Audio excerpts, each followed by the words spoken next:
Togo affaire de bail entre Abba Olympio et Baby Bonito Amorin. Baby Bonito Amorin porte plainte contre le triangle des enjeux publié le 10 février 2023 par Miadjo. Togo affaire de bail entre Abba Olympio et Baby Bonito Amorin. Baby Bonito Amorin porte plainte contre le triangle des enjeux. Ce que Bonito Amorin n'a pas pu dire dans notre édition de 502 du mercredi 11 janvier 2023, nous avions écrit dans un article titré « Conflit d'intérêts et trafic d'influence ». Abba Olympio accuse Bonito Amorin de lui avoir extorqué 20 millions. Les faits. Et le mercredi 1er février de la même année, nous avions reçu une citation directe à la requête de M. Bonito Amorin à comparaître le lundi 13 février à 8 h à l'audience et par devant le tribunal de grande instance de Lomé pour délit, diffamation reprochée à notre personne. Jérôme Sossou, directeur de publication du journal Le Triangle des Enjeux, le sieur Bonito Amorin, avoir toutes les démarches que nous avions faites selon les règles qui régissent notre métier, a manqué d'honnêteté dans ce qu'il est en train de poser comme acte puisque nous l'avions rencontré à maintes reprises.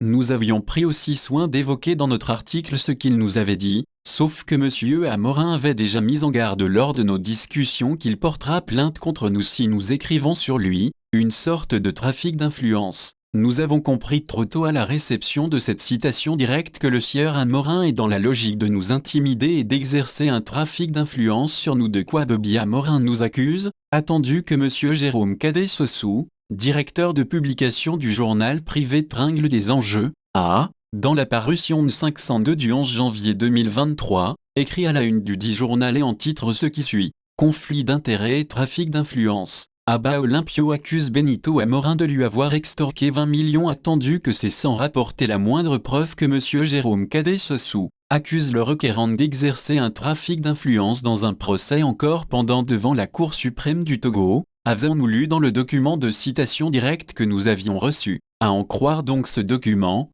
M. Amorin nous accuse d'avoir employé à son égard le mot trafic d'influence, c'est-à-dire que nous l'avions traité d'avoir exercé un trafic d'influence sur la dame Abba pour assouvir son objectif, celui de lui rembourser les 20 millions remis pour le compte d'une avance d'un bail d'immeuble. Lors de nos recoupements lors de notre rencontre avec M. Amorin les 10 et 11 décembre 2022, la première fois où il nous avait reçus sur la terrasse chez lui et la seconde fois où il nous recevait, Isidore Acolor, directeur du journal Actu Express et moi-même, accompagné de l'un de ses frères Alexandre Amorin dans son salon, nous lui avions posé la question sur ce qu'il pensait de l'accusation que dame Abba portait contre lui, celle d'avoir exercé un trafic d'influence afin qu'elle puisse lui rembourser les 20 millions. Parce que pour dame Abba, vous, Amorin, vous savez qu'elle ne vous rembourserait pas si vous ne faites pas arrêter son petit frère. Et M. Amorin Bobby de nous répondre de façon laconique ceci: n'écoutez pas cette dame. Elle pensait que j'ai une caisse noire de la présidence dans ma maison pour tenter de me tricher. Elle sait que je suis le beau-père de Forgna Singbe. Or, moi je me débrouille avant de manger car je suis directeur de société. Nous avions voulu connaître la réaction du chef de l'État M. Forgna Singbe parce que M. Baby Amorin nous avait fait savoir qu'un mémoire sur ce sujet de bail lui a été présenté par le biais de sa fille, la femme du chef de l'État, car, selon lui, le chef de l'État aurait souhaité connaître le fond du dossier. Faudrait-il aussi le rappeler que c'est à l'issue d'une lettre que dame Abba a envoyée le 25 février 2022 à la présidence pour saisir le chef de l'État. Par la suite nous avions posé la question à M. Amorin en ces termes: est-ce que ce n'est pas parce que M. Forgna Singbe est votre gendre comme vous venez de nous le faire savoir, que vous ne vous souciez plus de cette affaire alors que dame Abba dit toujours en subir les conséquences? En plus est ce que vous ne donnez pas raison à dame Abba qui affirme que délibérément vous continuez par exercer sur elle un trafic d'influence. C'est pour cela que vous refusez de lui rembourser son argent. Monsieur ne nous avait pas donné une réponse claire. Seulement, il nous avait tout simplement martelé que Abba Olympio n'a pas habilité à représenter les héritiers de feu Oscar Olympio. Nous avions toujours voulu bien comprendre la situation à la suite de cette réponse de M. Amorin et c'était moi qui lui avais posé la question de savoir comment cela pourrait être possible que vous ayez pu remettre 20 millions à quelqu'un qui ne vous a présenté aucun mandat ni une procuration. M. Amorin nous avait répondu que c'était une erreur qu'il avait commise avant qu'il ne s'en soit rendu compte. Par la suite, nous avions voulu savoir s'il y aurait une possibilité de finir avec ce dossier qui a duré 17 ans pratiquement. Pour nous répondre, monsieur avait appelé son avocat sur portable devant nous qu'il avait même mis sur haut-parleur. et l'avocat de lui dire de faire relancer le dossier par la Cour suprême et que c'est seulement les décisions de la Cour mettront fin à cette affaire. Nous voulons vous faire savoir que M. Amorin nous avait avoué que c'était lui qui avait gagné le procès en première instance et c'est lorsque nous lui avions présenté la décision du tribunal de première instance qu'il a dit après qu'il avait perdu le procès à cette étape puisqu'il a fait appel à la chambre commerciale de la Cour d'appel. Sur la question de déguerpissement des anciens locataires, au cours de nos discussions, M. Amorin nous avait affirmé qu'il ne savait pas que les anciens locataires ont quitté les lieux lorsque nous lui avions démontré qu'il n'y a que de nouveaux locataires puisque Damaba avait rénové les magasins. M. Amorin avait aussi dit qu'il y a plusieurs années il n'avait plus emprunté cette voie. M. Amorin avait malheureusement manqué de courage de dire clairement que nous avions juste fait notre travail de journaliste et qu'en aucun moment nous n'avions la prétention de lui faire du mal vu les questions que nous lui avions posées, les réponses qu'il nous avait données et d'autres détails que nous n'énumérons pas encore pour des raisons qui nous sont propres. D'ailleurs lui-même l'avait exprimé de vive voix pour nous dire qu'il a franchement apprécié notre démarche qui pour lui est assez professionnelle et qu'il nous en remercie pour ça. Il avait même dit qu'il va voir ce qu'il pourra faire pour nous très prochainement. En tout cas pour nous, cela ne voudrait pas dire que nous n'allons pas faire notre travail dans les règles de l'art. Nous comprenons tout simplement que, si M. Amorin nous assigne en justice, cela voudra dire qu'il est dans sa logique pour nous intimider car peut-être il se reprocherait quelque chose, même si nous faisons notre travail comme cela se doit. M.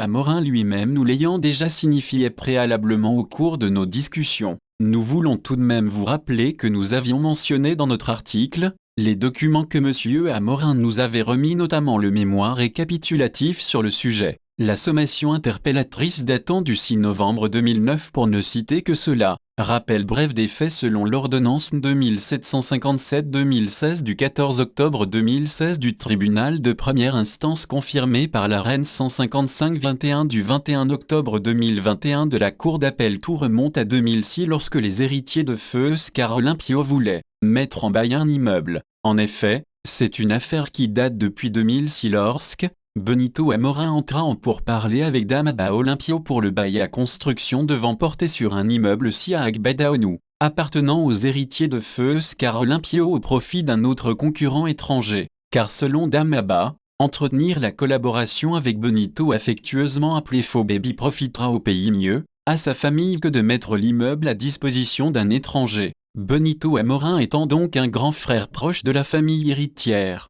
Dans leurs écritures, et dans un appel des faits, les demandeurs ont apporté la précision selon laquelle s'ils ont pris le risque d'évincer les anciens locataires au profit de M. Benito Amorin, c'est uniquement en raison des liens de parenté existants entre eux, rapporte la décision du tribunal de première instance. Avant de continuer, les demandeurs exposent qu'ils sont propriétaires par voie d'héritage d'un immeuble si à Lomé au lieu-dit Agbadaonou, qu'une partie de l'immeuble a été donnée à bail à des commerçants qui exerçaient leurs activités, que courant année 2006 M. Benito Amorin proposa de prendre à bail le dit immeuble qu'il a été convenu que les anciens occupants devaient libérer les lieux avant la signature du contrat de bail, que pour ce faire M.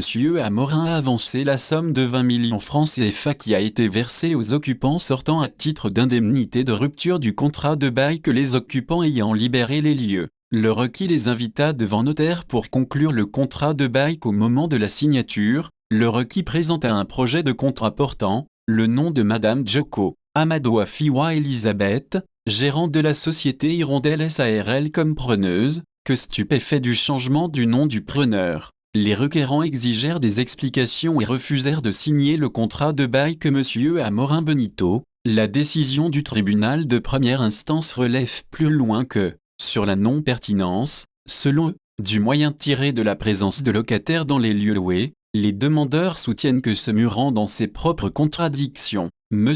Amorin Benito a cru pouvoir se tirer d'affaire par le biais d'une sommation interpellative dont il n'a même pas pris la peine d'examiner le contenu. Que l'aurait-il fait? Qu'il serait aisément aperçu que les locataires ayant fait l'objet de sa sommation interpellative sont pour la plupart des sociétés alors que les reçus de remboursement de caution des anciens occupants des lieux sont par contre pour la plupart des personnes physiques, que les nouveaux locataires n'ont été installés que plus de 0,2 ans et demi après le départ des anciens locataires à sa propre demande, lui qui a même remis 20 millions à Damaba Olympio pour dédommager ses anciens locataires. Ainsi dit, Benito Amorin se contredit-il dans ses démarches? Monsieur Benito Amorin ne saurait soutenir une chose et son contraire, à savoir que les nouveaux locataires ne seraient autres que les anciens dont il a lui-même financé le déguerpissement ayant eu lieu depuis le 26 décembre 2006. Ils allèguent que, les héritiers de feu Oscar Olympio, que dans son désir de se venger de Dama Olympio de ne lui avoir pas autorisé une substitution par le biais de la société Hirondelle SARL,